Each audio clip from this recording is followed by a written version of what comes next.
இன்றைக்கி நான் பச்சை பயிர் வச்சு லட்டு செய்ய போகிறேன். ஸோ ரொம்ப நாள் கழித்து வீடியோ போடுறேன். என் வீடியோ லைக் பண்ணிக்க, ஷேர் பண்ணுங்கள், சப்ஸ்கிரைப் பண்ணுங்கள். இப்போ இந்த பச்சை பயிரை நம்ம 2-3 தடவை நல்லா அலசிட்டு இதை ஃபேன் காற்றுல காய வச்சுக்கலாம். இப்போ அடுப்பில் ஒரு எண்ணெய் சட்டி வச்சுக்கிங்க. இதில் நான் இந்த விதைகள்லாம் போட்டு வறுக்க போகிறேன். வெறும் சட்டியில் தான் வறுக்கணும்.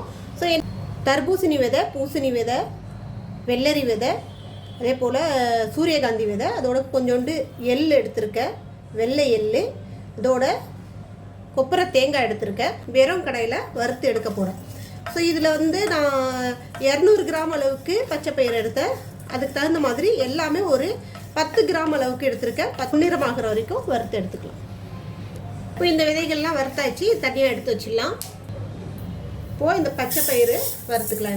இதை நான் ஊரெல்லாம் வைக்கல, சும்மா அலசிட்டு காய வச்ச அவ்வளோதான், அந்த ஈரப்பதம் போகிறதுக்காக. இப்போ இதை நல்லா இதை பொறுமையாக வறுத்து எடுக்கணும்.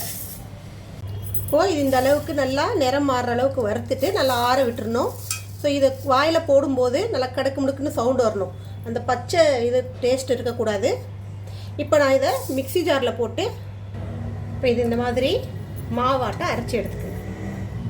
இப்போ இதே ஜாரில் நம்ம வறுத்து வச்சுருக்கிற இந்த விதைகள்லாம் கொஞ்சம் கொரன்னு அரைச்சிட்டு வந்துடலாம். ஸோ இந்த அளவுக்கு அரைச்சா போதும். இனிப்புக்கு நாட்டு சர்க்கரை சேர்த்துக்கிறேன். எந்த அளவுக்கு நமக்கு இனிப்பு தேவையோ அந்த அளவுக்கு சேர்த்துக்கலாம். ஒரு சிட்டிகை அளவு ஏலக்காய் பொடி, ஒரு 2 ஸ்பூன் அளவுக்கு நெய் சேர்த்துக்கலாம்.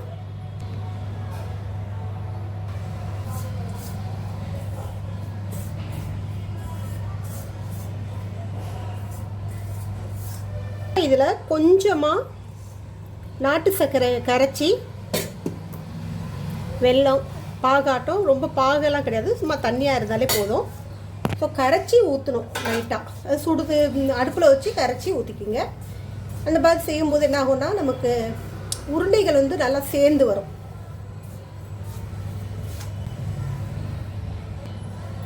அவ்வளோதான். இதை இந்த மாதிரி உருண்டை பிடிக்குங்க.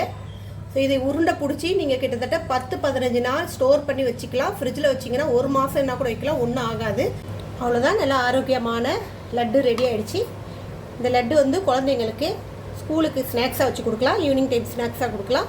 பெரியவங்க கூட சாப்பிட்லாம். ஏன்னா போனுக்கு, அதாவது நம்ம எலும்புகளுக்கு ரொம்ப சத்து கொடுக்கக்கூடிய பச்சை பயிறு, இந்த விதைகள்லாம் சேர்ந்து நம்ம எலும்புக்கு நிறைய சத்து கொடுக்கும். ஸோ இதை நீங்களும் செஞ்சு பாருங்கள். இன்னொரு ரெசிபியோட உங்களுக்கு சந்திக்கு வரை உங்களிடம் விடைபெறுவது உங்கள் விஷயம். எங்கள் சேனல் லாஸ்ட் வரைக்கும் பார்த்தவங்க அனைவருக்கும் மிக்க நன்றி. பாய்.